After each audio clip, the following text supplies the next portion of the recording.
আর এত সুন্দর একটা অ্যারোমা আসছে না, ও লাভলি। পুরো আমার মনে হচ্ছে না ননভেজ বিরিয়ানি, কলকাতা স্টাইলে বিরিয়ানি দেখতে পাচ্ছ। হরে কৃষ্ণ। সবাই কেমন আছেন? আশা করি ভালো আছেন। আমরা সবাই মিলে সেদিন মায়াপুর যাচ্ছিলাম, আমি বোন মিলে। আমরা তারিণীপুর ঘাট দিয়ে বেশিরভাগ সময় যাই। তো দেখুন কত সুন্দর লাগছে পরিবেশটা। এখানে মন্দিরটা দেখুন কত সুন্দর লাগছে, জলের ওপর প্রতিচ্ছবিটা সুন্দর মতো পড়েছে। সেদিন বৃষ্টি হয়েছিল, এর জন্য চারিদিকে এত জল, মেঘলা আকাশ ছিল, খুবই সুন্দর লাগছিল আকাশটা।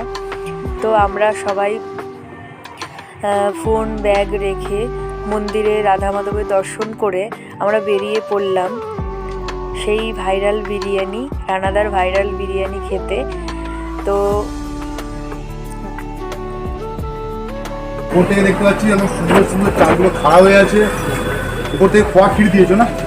খোয়া ক্ষীর